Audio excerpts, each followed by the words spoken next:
My name is Amelia. I'm 28 years old, and for 10 years my father treated me like the stain on our family's perfect image. I kept telling myself he was just fiercely protective of my mother. But the moment that finally made the truth impossible to ignore came at her funeral. He locked the heavy oak church doors right in my face. "She hated you until her last breath," he spit through the glass. 50 guests were sitting in the pews inside, watching me stand out on the cold concrete steps. My aunt quickly turned her head away. The usher wouldn't even meet my eyes, kept out of the hospital room, erased from the obituary, treated like a dangerous intruder in my own family. I thought I was just the unlovable daughter. I was wrong. My father had no idea that I wasn't just standing outside crying. He thought he had already won. He had no clue I had just pressed send on a text to a bank auditor about the $284,800 in fraudulent loans he had secretly forged in my dying mother's name. What happened next wasn't just going to ruin his grieving widower act. It was going to end with detectives on his porch, burning every lie he ever told to the ground. Before I go on, take a moment to like and subscribe, but only if this story speaks to you. Drop your location and local time in the comments. Now let me take you back to 6 months before the funeral. My father, Richard, was a man who lived and died by the way the neighbors looked at us. In our town, that meant a clean lawn, a front row pew at St. Jude's, and a wife who never had a hair out of place. My mother, Diane, played that part perfectly for 30 years until her body finally gave out. When the diagnosis came, the walls of our house didn't just feel thick, they felt sealed. It started with small things. I'd call to check on her results, and my father would answer before the first ring finished. "She's sleeping, Amelia," he'd say. His voice was always that low, controlled whisper of a man carrying a heavy cross. "The medication makes her fragile. You know how you get, your energy is just too much for her right now." I was 28, a graphic designer with a quiet life 3 towns over. I wasn't too much. I was just the daughter who asked questions he didn't like. For 10 years, I had been the family's resident disappointment because I didn't marry a local boy and settle within 3 blocks of the church. I was the stain, the one who lived away. By the second month of her decline, I drove over with a bag of groceries. I had bought the specific ginger tea she liked and the soft wool socks she always wore in the winter. I didn't even get past the welcome mat. My father was standing on the porch before I could turn off my engine. He didn't come down the steps to meet me. He stayed up there, looking down, his hands tucked neatly into the pockets of his cardigan. "I told you on the phone, Amelia, we aren't doing visitors today." "I'm not a visitor, Dad. I'm her daughter. I just want to sit with her for 20 minutes. And then she'll be up all night crying because you've stirred her up about the past," he said. He reached out and took the grocery bag from my hand like he was confiscating contraband. "I'll give her the tea, go home." He stepped back and closed the front door. I heard the deadbolt click. It was 2:00 p.m. on a Tuesday. I stood on the sidewalk and watched Mrs. Gable from next door walk up with a Tupperware container. My father opened the door for her with a sad, weary smile. He ushered her right inside. He even took her coat. I was the only one kept on the other side of the glass. I started calling the house at different times, hoping to catch a nurse or even my mother if she felt strong enough to reach the bedside phone. But the line was always busy, or he was there, blocking the path. "She's resting," became his mantra. "Is she even awake, Dad?" I asked one night, my voice shaking. "The neighbor said she saw an ambulance yesterday." "Gossip," he snapped. "People in this town love a tragedy. I am managing her care. I am the one who sits with her while she vomits. I am the one who changes the linens.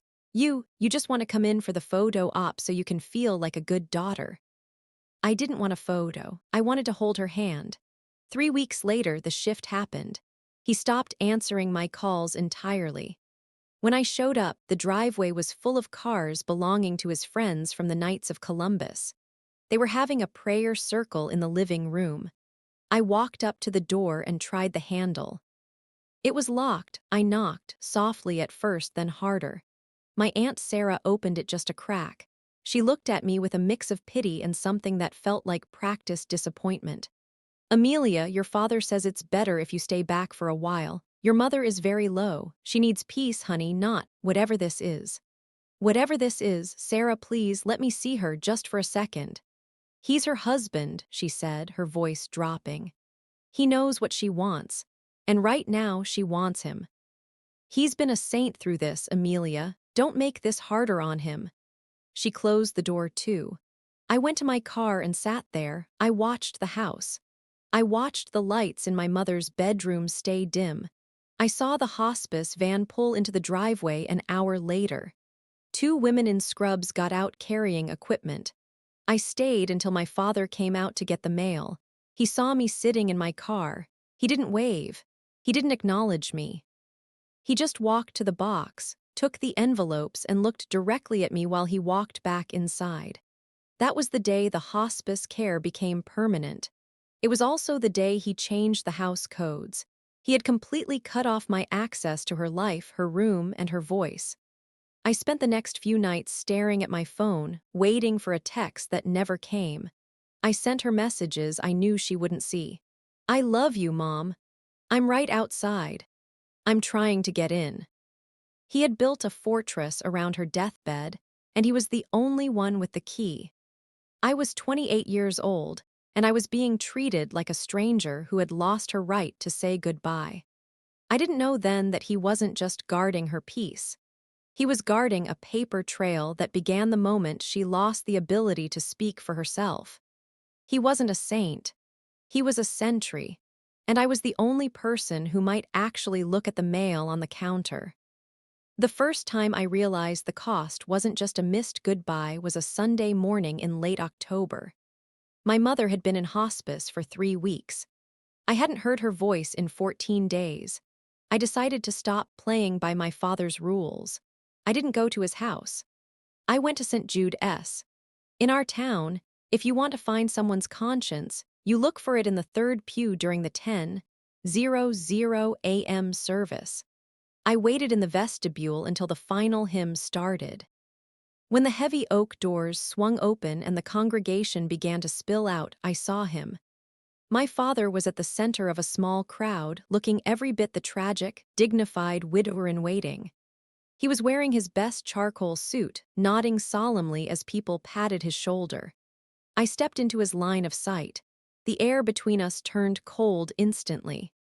"Dad," I said. I didn't yell. I didn't want a scene. "I need to see her. Today." The circle of neighbors went quiet. Mrs. Gable, the one who had been invited in for tea while I sat in my car, tightened her grip on her purse. My Aunt Sarah looked at the floor. My father didn't flinch. He let out a long, shaky sigh that sounded like a man at the end of his rope. "Amelia," he said, loud enough for the pastor to hear.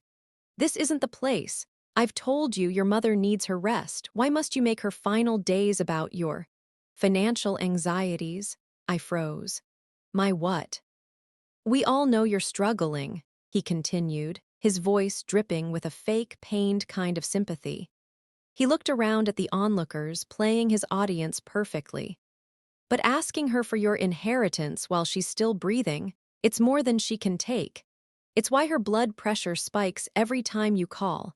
The doctors were very clear. No more stress. No more Amelia." The gasp from my Aunt Sarah was audible. Two women from the altar guild stepped back, looking at me like I was a vulture circling a grave.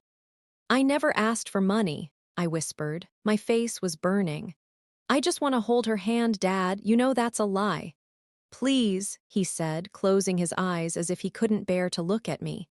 "Just go back to the city. Let us grieve in peace." He walked away. He didn't just walk, he retreated into the protection of the crowd. Pastor Miller put a hand on my father's back and gave me a look of profound disappointment. "Amelia," the pastor said softly, Respect your father's burden. This is a time for prayer, not greed. I stood there alone in the center of the church aisle. I could feel the eyes on me, people I'd known since I was in diapers, people who had watched me grow up. In 30 seconds, my father had rewritten my entire character. I wasn't the daughter who cared. I was the daughter who wanted a check. The damage was immediate. By the time I got to my car, I saw a notification on my phone. I had been removed from the family's private Facebook group where they posted updates on my mom's vitals.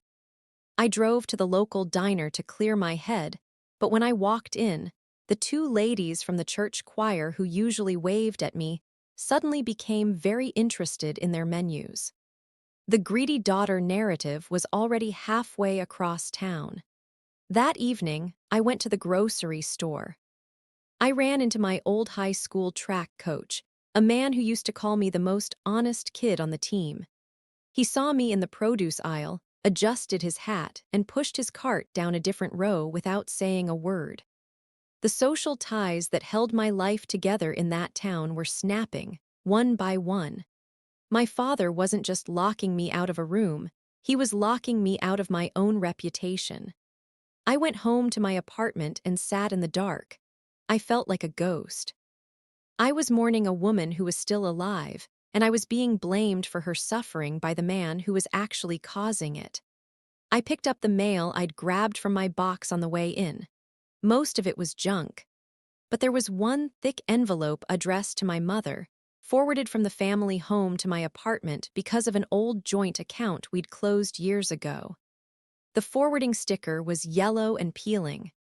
I opened it, thinking it was a medical bill I could maybe help pay. It wasn't a bill. It was a confirmation of a new, high-interest personal loan. $284,800. The date of the signature was 3 days ago. 3 days ago, my mother had been so heavily sedated she couldn't recognize her own name, let alone sign it in cursive.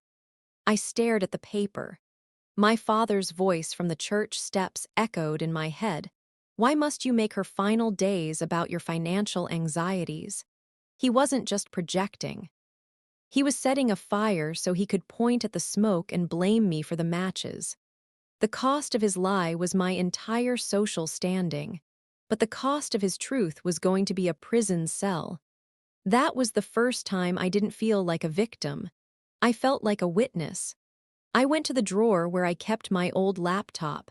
I didn't cry. I didn't call my aunt to plead my case. I sat down and started a spreadsheet. If he wanted to talk about money in front of the town, we were going to talk about every single cent. But first, I needed to know how he got her hand to move on that paper. I looked at the signature on the loan. It was a perfect replica of her signature from 10 years ago, too perfect. It didn't have the tremor she'd had for months. I realized then that my father hadn't just been keeping me out to protect her peace. He was keeping me out because I was the only one who would notice her hands were too weak to hold a pen. I went to bed that night knowing I had lost my family. What I didn't know was that I was about to find the one thing my father feared more than a scandal: a digital footprint. The financial rot didn't stop with that one loan. Once I had the account number from the forwarded envelope, I spent 3 days digging through every public record and digital trail I could find. What I found made my stomach turn. My father wasn't just taking out loans, he was systematically draining every bit of equity my mother had built over 40 years.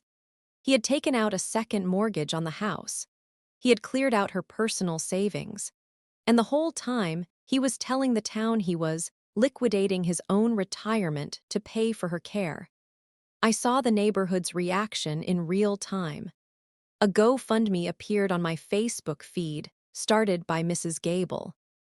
Support Richard and Diane, a lifetime of service, a season of hardship. Within 48 hours, the town had raised $12,000 to help my destitute father pay for medical bills that were already being covered by my mother's premium insurance. He was double dipping on her death. He bought a new truck. He told everyone it was a necessity because the old one wasn't reliable enough to get her to specialist appointments. Appointments I knew, from the hospice logs, she was far too weak to attend. People saw him at the gas station with the shiny black Ford and patted him on the back. They thought he was a hero making the best of a tragedy. Meanwhile, my own life started to fray at the edges. Because my name was still listed as a secondary contact on several old family accounts, the bank's automated fraud system flagged my personal credit card. I was standing in line at the grocery store, 3 towns away, when my card was declined for a $40 bag of essentials. "Try it again," I told the cashier, my face hot.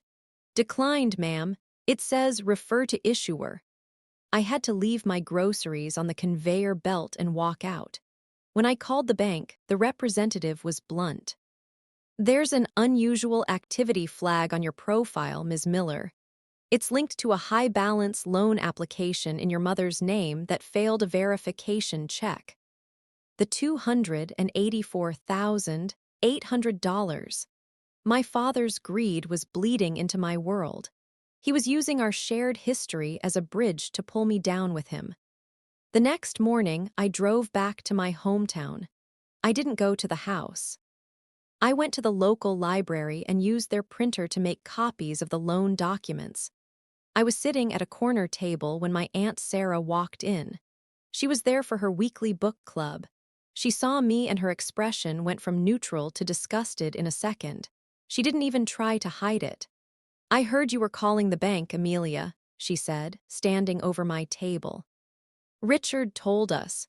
He said you're trying to freeze the accounts he needs for your mother's morphine. Have you no heart?" "Sarah, look at these dates," I said, pushing the paper toward her. "Mom was unconscious when this was signed. Look at the signature." She didn't even look down, she just pushed the paper back toward me like it was trash. "I don't need to look at documents forged by a bitter daughter. Richard is exhausted, he's grieving. And you're playing detective while your mother is dying, it's shameful." She walked away and joined her friends. I heard her whisper inheritance and saw 3 heads turn to look at me with pity. I realized then that facts didn't matter to them. My father had spent 10 years building a character for me, and he had spent the last 6 months perfecting his own. He was the martyr, I was the parasite. That afternoon, I received a text from an unknown number. It was a photo of my mother. She looked small and gray, tucked into the hospital bed in the living room. Her eyes were closed. She looked already gone. The text read, "She's in a coma now. Don't bother coming. She wouldn't know you anyway. And frankly, she's finally at peace now that she doesn't have to worry about what you'll do next." It was from my father's phone. He was using her unconsciousness as his final shield. He was telling me she was dead to me before she was even dead to the world. I sat in my car in the library parking lot and felt a cold, hard clarity settle over me. The town was paying for his new truck. My aunt was shielding his fraud. My mother was slipping away in a house I couldn't enter. But he had made one mistake. He had mentioned the verification check to the neighbors. He thought he had successfully reframed the bank's suspicion as my interference. He didn't realize that a verification check meant an auditor was already assigned. I went back to my apartment and looked at the loan document again. In the fine print of the declined notice, there was a name and a direct extension for a fraud investigator named David. I called him. "Mr. Vance," I said when he picked up. "My name is Amelia Miller. You're investigating a loan for Diane Miller. I'm her daughter, and I have the hospice logs that prove she couldn't have signed that paper." There was a long silence on the other end. "Ms. Miller," he said, his voice professional but alert. "I've been trying to reach the primary on that account for 3 days. Your father told us you were unwell. He said you were the one who attempted the forgery." The room went still. That was the play. He wasn't just blaming me to the neighbors, he was naming me to the bank. "I have the medical records, David, and I have a witness who was in the room every day." "If you're telling the truth," David said, "your father isn't just looking at a civil suit. He's looking at a felony, but I need more than your word. I need a timeline that doesn't lie. I knew exactly who to call next. The hospice nurse, Clara, had been the only person who looked at me with something other than judgment the day I was turned away. She had seen me crying in my car. She had seen my father lock the door. I was no longer just a daughter trying to say goodbye. I was a whistleblower in a crime that was still being committed. My father thought he was burying his secrets with my mother. He didn't realize I was digging them up faster than he could cover them. The lie didn't just stay in the church pews. It spilled into my professional life, my digital footprint, and finally into the cold reality of my mother's death. On a Tuesday afternoon, I received a call from a local florist. I had ordered a small arrangement of lilies, her favorite, weeks ago, asking them to deliver them if she was ever moved to a facility where I could visit. Amelia, the woman's voice was hesitant. I'm so sorry, dear. I have your order here, but I didn't know where to send it. I just saw the post on the town's community page. I didn't realize your mother had passed this morning. The world went quiet. My heart felt like it had been physically squeezed. She passed, I whispered. Oh, honey, you didn't know. Richard posted a beautiful tribute 3 hours ago. He said she went peacefully in his arms, surrounded by those she loved most. I hung up and opened my laptop. My hands were shaking so hard I could barely type. There it was. A photo of my mother from 10 years ago, glowing and healthy. Underneath, my father had written 1,000 words about their unbreakable bond and how she had spent her final moments expressing her gratitude for his unwavering protection. He listed the family in the comments. Sarah, the cousins, the neighbors. My name wasn't there. I wasn't just excluded from the room, I was being edited out of the history of her life. I refreshed the page and saw the link to the official obituary in the local paper. I clicked it, my breath hitching in my throat. Diane Miller is survived by her devoted husband, Richard, and her loving sister, Sarah. She was preceded in death by her parents. The sentence ended. There was no mention of a daughter, no Amelia.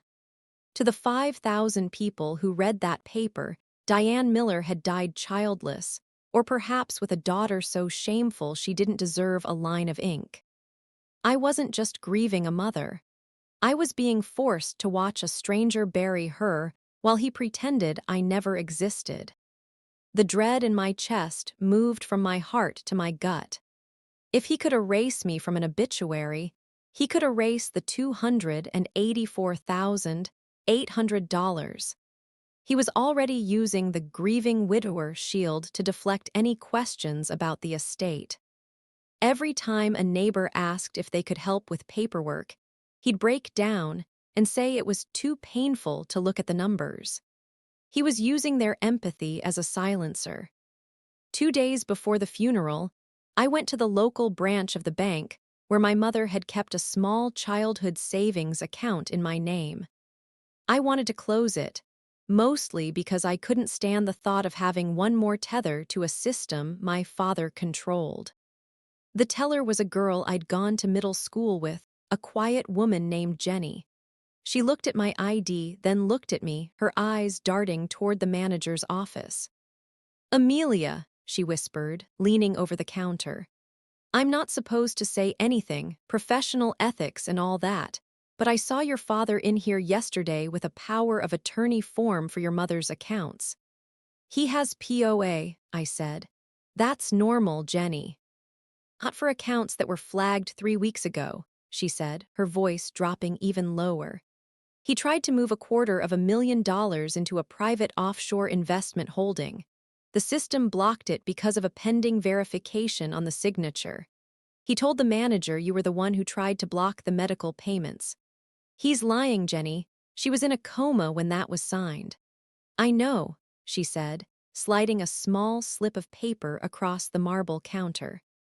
I saw the date on his form. It was signed the same day the hospice van was parked at your house. My cousin is the driver for that company. He told me she hasn't been conscious enough to hold a spoon, let alone a pen, for 20 days. I took the paper. It was a timestamp from the bank's internal log. This was the second arena. It wasn't just a family fight anymore. He was trying to move nearly $300,000 of stolen money into an untraceable account before the funeral was even over. He was planning his exit while the town was planning his casseroles. I walked out of the bank and stood on the sidewalk. The sun was too bright. The town felt too small. I looked down at the slip of paper Jenny gave me. My father was a man of high standing. He was a pillar. I was the disgrace. If I walked into the police station with just my feelings, they'd escort me out for harassing a grieving man. I needed the one person who had been inside that room every single day. I needed the person who saw the pen in his hand and the stillness in my mother's. I looked at the hospice company name on the van I'd seen in the driveway. Mercy Heart Hospice. I didn't go home. I drove to their satellite office on the edge of town. I sat in the parking lot for 4 hours, watching the nurses come and go in their blue scrubs. At 6:00 p.m., a woman with tired eyes and a silver stethoscope around her neck walked out. It was Clara. The nurse who had looked at me with pity on the porch. I stepped out of my car. "Clara, my name is Amelia. I'm Diane Miller's daughter." She stopped. She didn't look away like the others. She didn't mention my greed or my instability. "I remember you," she said softly. "You're the one he wouldn't let in." "I need to know the truth, Clara, for the police, not for me." She looked around the parking lot, then back at me. She reached into her bag and pulled out a small, leather-bound notebook. "I keep my own logs," she said. "The official ones get filed with the company, but I keep my own notes on patient responsiveness for my own peace of mind." "Was she conscious on the 14th?" I asked. "The date of the $284,800 loan." Clara opened the book. She flipped through the pages, her finger stopping halfway down. "October 14th, she read.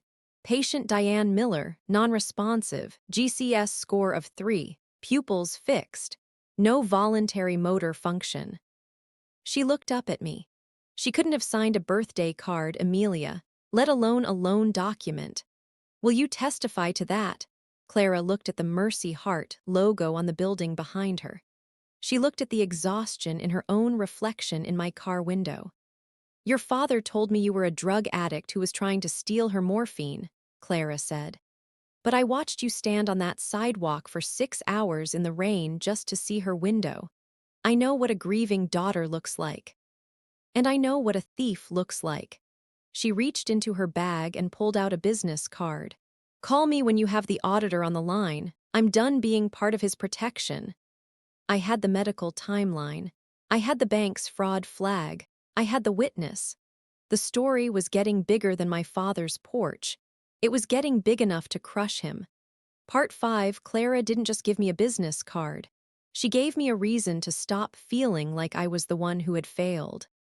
The next morning, I met David Vance, the bank auditor, at a small coffee shop 2 towns over. I didn't want to be seen with him in my hometown. In that town, a man like David, wearing a sharp suit and carrying a leather briefcase, was a signal of trouble. I wasn't ready for my father to see the trouble coming yet. David sat across from me and laid out 3 separate loan applications. Each one was for a different amount, totaling exactly $284,800. "The signatures are the problem, Amelia," David said, sliding a magnifying glass across the table. "Look at the D in Diane. It's perfect. It's identical to her signature from a 2014 mortgage filing. Nobody signs their name exactly the same way twice, especially not 10 years apart. It looks like a lightbox trace." "Because it is," I said. "She hasn't been able to hold a pen since September." I pulled out the copies of the hospice logs Clara had helped me secure. I laid them next to the bank documents. "On October 14th, the day this primary loan was signed in person at your branch, my mother was in a grade 3 coma," I said. I pointed to the nurse's notation. "Non-responsive, no voluntary motor function. She wasn't at the bank, David. She wasn't even in the kitchen." David looked at the logs, then back at the signature. He wasn't a family member or a neighbor. He didn't care about my reputation or my father's martyrdom. He cared about the math, and the math was a disaster. If she was in a coma, David said, his voice dropping, then your father didn't just misrepresent her. He brought a surrogate or he forged these in front of a notary who was in on it. This is a level of premeditation that goes beyond a desperate man trying to pay bills. He bought a truck, David. He's moving money to an offshore holding. I saw the flag at the local branch. David nodded. I saw that too. That's what triggered my internal alert. He's trying to liquidate the estate before the probate court can even open a file. If he succeeds, that money is gone. And because he's been telling the bank and the town that you are the one attempting the fraud, he's creating a smoke screen. This was the clarity I needed. It wasn't just my word against his. It was a medical professional's log against a banker's ledger. What happens now? I asked. I have to file a suspicious activity report with the feds, David said. But because this involves a death and potential elder abuse, it goes to the local detectives first. They'll want to talk to the nurse. Clara is ready, I said. Having support didn't feel like a victory yet. It felt like finally having a harness while climbing a cliff. I wasn't falling anymore, but I was still a long way from the top. I went back to my car and sat there for a long time. For months, I had been the unstable daughter. I had been the greedy child. I had been the person people crossed the street to avoid. Now I was the only person with the truth. I checked my phone, a text from my Aunt Sarah. The funeral is Thursday at 10:00 a.m. Richard says you are welcome to stand across the street if you must, but do not approach the doors. He doesn't want a scene. Respect your mother's memory for once. I didn't reply. I called Clara. She answered on the first ring. He's asking for the final medical clearance for the insurance payout, Clara said. He wants me to sign off that her death was natural and expected so he can fast-track the life insurance. Don't sign it yet, I said. I'm not, Clara said. I told him the file is under administrative review. He threw a glass at the wall, Amelia. The grieving husband mask is slipping. He's terrified. That was the first time I heard it. Not the grief, but the fear. My father wasn't mourning my mother. He was racing against the clock. He needed the funeral to be the end of the story. He needed the casket closed and the town's sympathy sealed so he could take the money and disappear into his new life. He thought he had silenced me by locking the door. He didn't realize that by locking me out, he had given me the freedom to look at him from the outside. I spent the evening with David on a conference call with the local sheriff's office. I didn't cry. I didn't talk about how much it hurt that he left me out of the obituary. I spoke in dates, dollar amounts, and medical codes. We need the original documents from the house, the detective said. But we can't get a warrant just on a daughter's suspicion during a funeral week. It looks like harassment. What if I give you the hospice logs and the bank's internal fraud report today? I asked. Then we have probable cause, the detective replied. I wasn't just building a case. I was building a trap. I looked at the black dress hanging on the back of my door. It was the same dress I had bought to wear to my mother's 60th birthday party, the one my father had canceled at the last minute because she was too tired. I was going to wear it to her funeral. I wasn't going to stand across the street. I was going to walk right up to those heavy oak doors. My father wanted a quiet, respectful goodbye that buried his crimes. I was going to give him a public reckoning. He thinks he won, I whispered to the empty room. I looked at the final spreadsheet. $284,800. It was a specific number, a greedy number. It was the weight of every lie he'd told for a decade. I wasn't the stain on the family image. I was the light that was about to break it. By Wednesday evening, the leverage wasn't just a theory. It was a physical file sitting on my passenger seat. David had sent over the high-resolution scans of the loan documents. When I laid them next to the photos Clara had snapped of her hospice logs, the discrepancy was chilling. On the left, a bold, fluid signature dated October 14th. On the right, a medical entry from the same hour. Patient GCS3. No response to painful stimuli. Bilateral pupil dilation. My mother had been drifting in a dark, silent place while my father was guidelining a pen across a page in the kitchen. The leverage was now mathematical. It was a collision of biology and banking that my father couldn't charm his way out of.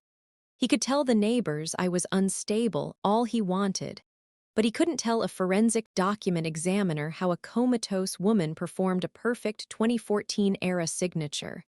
I called David one last time before the funeral. "The detectives have the copies." "They do," David said. "They've verified the hospice logs with the corporate office. They're cross-referencing the notary who stamped the loan. It's a guy named Pete, one of your father's golf buddies. They're already looking into him, too." "What's the timeline?" I asked. "They won't move before the service," David cautioned. "They don't want to cause a riot at a church, but they've been tipped off that your father has a one-way ticket to a territory with no extradition, booked for Friday morning. They aren't going to let him get to the airport. He was planning to leave the morning after he put her in the ground." He wasn't just burying his wife, he was burying the evidence and the witnesses. "I have the text drafted," I said. "The moment you see the police, you send it," David instructed. "That officially triggers the bank's internal freeze.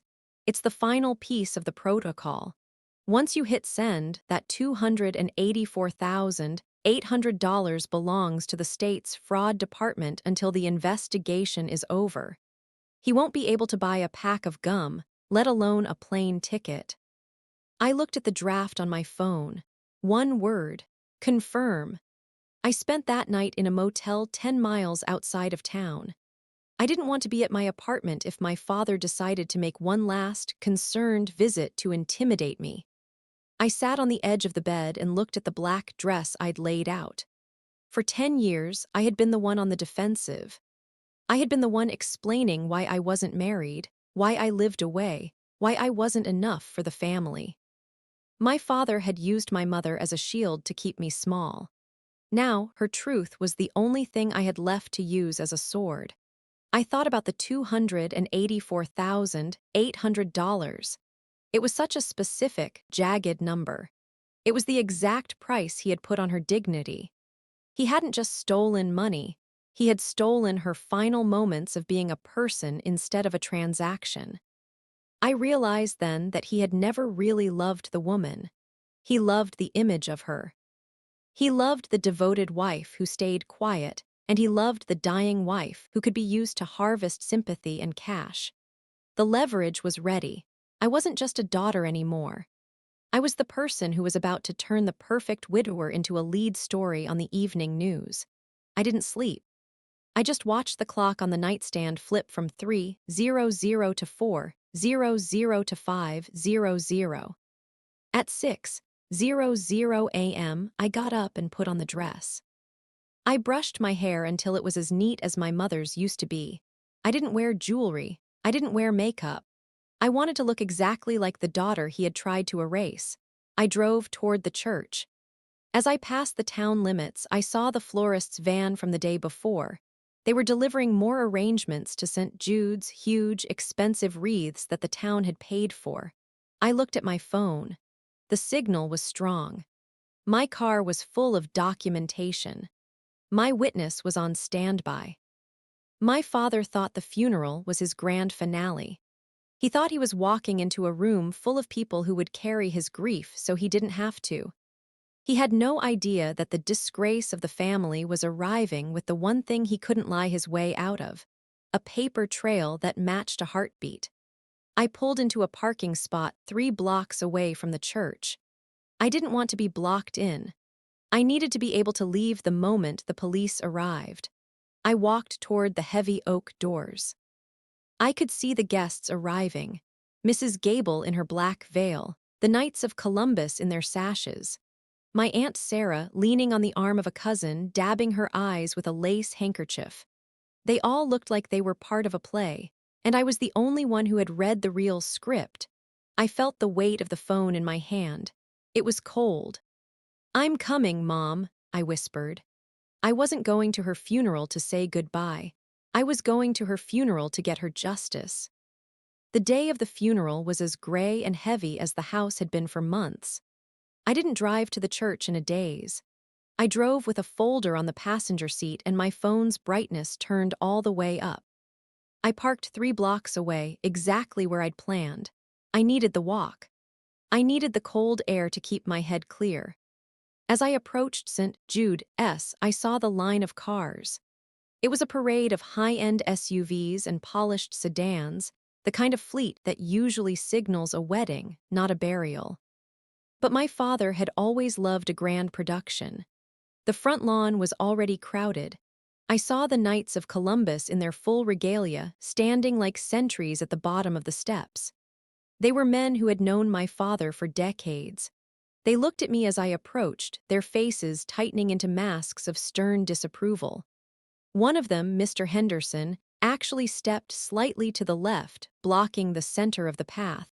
I didn't stop. I walked right past him. "Amelia," he said, his voice a low warning. "Your father requested privacy today." "It's my mother's funeral, Bill," I said, not slowing down. "Privacy isn't a legal requirement for a daughter." I reached the top of the concrete steps. The heavy oak doors were closed.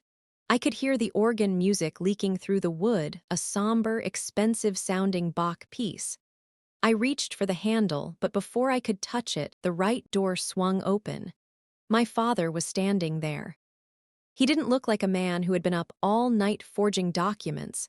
He looked like a saint. His eyes were red-rimmed, his suit was pressed to a sharp edge, and he held a prayer book in one hand. But when he saw me, the grieving widower mask slipped just enough for me to see the predator underneath. He stepped out onto the landing and pulled the door shut behind him. He didn't just close it, he turned the large iron key in the lock. The click was final. It was the same sound I'd heard at the front door of our house for 6 months. "She hated you until her last breath," he spit. The words were low, meant only for me, but they hit like a physical blow. He was looking at me through the glass panels of the door now, his face inches from mine. "She told me," he continued, his voice rising just enough for the usher standing nearby to hear. "She said, 'Don't let her ruin my peace one last time.' You were a burden to her, Amelia. You were the reason she gave up." Inside the church, I could see the silhouettes of 50 guests.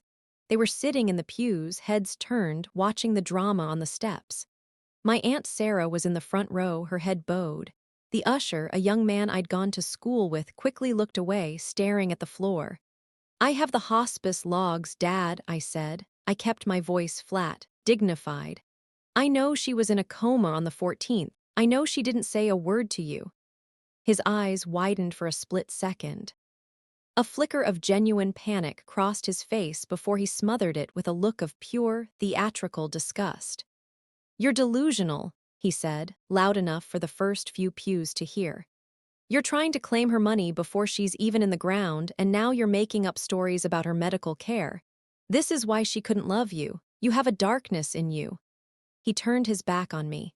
He walked toward the altar, where my mother's casket sat covered in white lilies. He didn't look back. He took his seat in the front row, and the usher stepped forward, placing himself between me and the locked glass. I stood on the cold concrete. 50 people were watching me be discarded like a piece of trash. I could see Mrs. Gable whispering to the woman next to her. I could see the judgment in the curve of their shoulders. My father thought he had won. He thought the heavy oak doors were his ultimate leverage. He thought that by telling the town I was the villain, he had successfully hidden the $284,800. I took my phone out of my black clutch. My thumb hovered over the screen. I looked through the glass one last time. My father was leaning his head against his hand, the image of a broken man. He was probably already thinking about the Friday morning flight. He was probably calculating the exchange rate for the offshore account. I didn't bang on the door. I didn't scream. I didn't give them the unstable performance they were all waiting for. I looked at the text message to David Vance. One word, confirm. I pressed send. Then I did something my father never expected. I didn't leave. I didn't go back to my car to cry. I sat down on the top step of the church. I smoothed out my black dress. I opened my folder and pulled out the hospice logs, the ones that showed my mother's GCS3 status on the day he claimed she was talking to him about her piece. I knew the police were already on their way to the house for the search warrant. I knew the bank's fraud protocol had just frozen every cent he thought he had. The countdown had reached 0. The service inside lasted an hour. I sat there the whole time, a silent witness on the steps. People who arrived late had to walk around me. They looked at the papers in my lap and then at my face. I didn't say a word. I just pointed at the dates. When the organ music finally swelled for the recessional, I stood up. The doors stayed locked from the inside for a moment longer as they prepared to wheel the casket out. I could see the movement through the glass. The pallbearers were lining up. My father was standing at the head of the procession, his hand resting on the polished wood of the casket. He looked triumphant.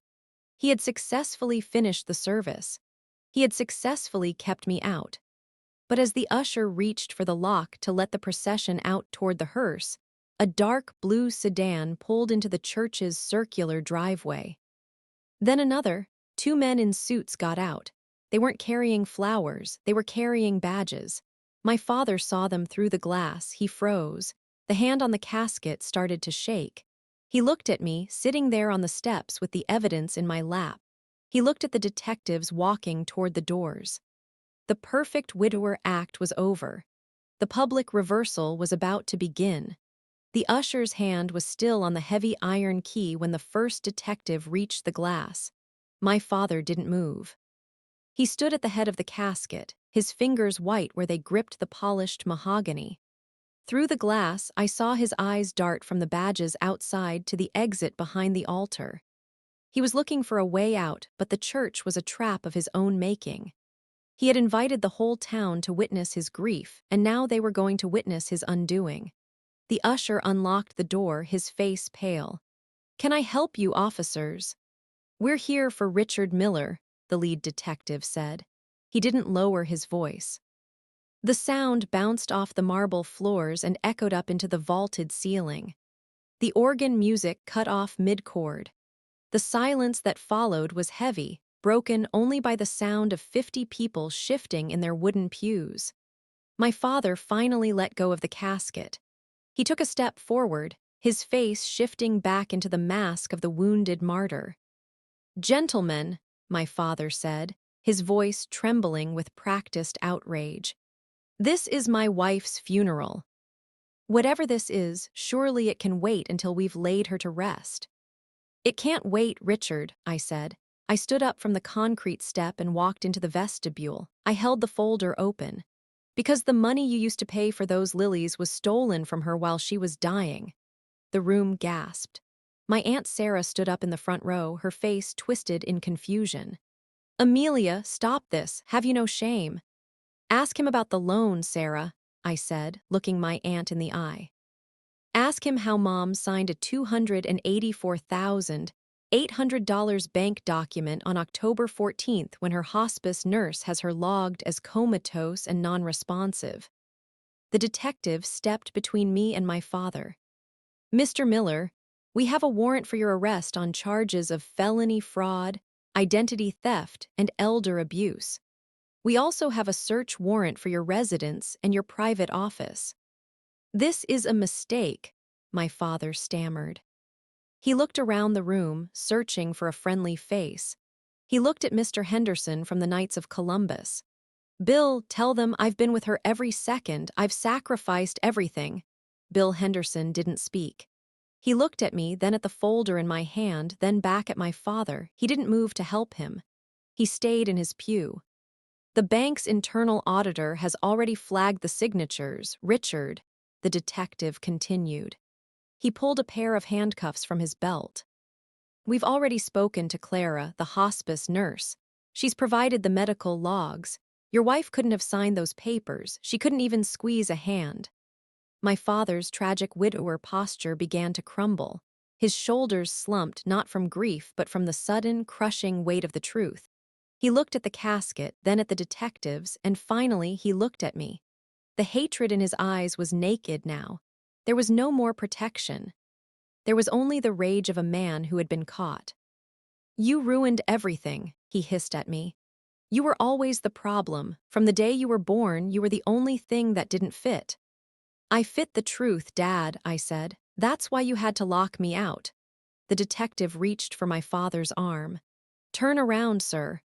"Wait," Aunt Sarah cried out. She hurried into the aisle, her heels clicking loudly. "There must be an explanation. Richard, tell them it's a mistake. Tell them Amelia is just being, like she always is." "Look at the papers, Aunt Sarah," I said, handing her the hospice log. "Look at the date. Look at the GCS score. It's a 3. That means she was effectively gone. Now look at the loan document." Sarah took the papers. Her eyes moved quickly over the lines. She looked at the date, then at the signature. She looked at my father, who was now being turned around and pressed against the heavy oak door he had locked in my face an hour ago. The sound of the handcuffs clicking shut was the loudest thing in the church. "Richard," Sarah whispered, her voice broke. "The $284,800. You told us that was your savings. You told us you were broke because of her care." My father didn't answer. He kept his head down, his forehead pressed against the wood of the door. The congregation was standing now. People were whispering, some were crying, but most were just staring. Mrs. Gable, the neighbor who had brought him tea while I sat in the rain, dropped her prayer book. It hit the floor with a dull thud. She looked at me, and for the first time in 10 years, she didn't look at me with pity. She looked at me with horror, the horror of realizing she had been a character in a liar's play. "We need to escort you out, Mr. Miller," the detective said. They began to lead him down the aisle, past the casket, past the flowers, and past the 50 people he had lied to every Sunday for a decade. As he passed the front pew, he tripped slightly. Nobody reached out to steady him. The people who had been patting his back an hour ago now drew their coats tighter, pulling away as he moved by. I watched him go. I stood by the casket, my hand finally resting on the wood where his had been. It was cold. "I'm sorry, Mom," I whispered. "I'm sorry it took this." Outside, the light from the open doors spilled onto the concrete steps. I followed the detectives out. The town was watching. People had stopped their cars on the street. The florist was standing by her van, her mouth open. They put my father in the back of the sedan. He looked small behind the glass. He wasn't a pillar of the community anymore. He was just a man in a suit who had stolen from a dying woman. David Vance, the auditor, was standing by my car. He nodded at me. "The accounts are frozen, Amelia. Every cent. The state will handle the restitution to the estate. He won't touch a penny of the insurance either." "Thank you, David. You did the hard part," he said. Most people would have just stayed on the steps. I didn't feel like a hero. I felt empty. I looked back at the church doors. They were wide open now. The privacy my father had demanded was gone, replaced by the messy, jagged reality of what he had done.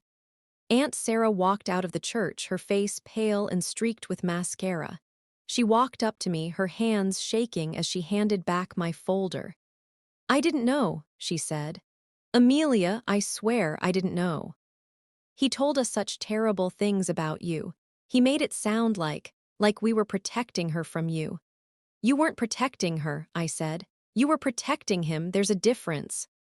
"I'm so sorry," she sobbed. "I didn't hug her. I wasn't ready for that. I just took my folder and walked toward the hearse."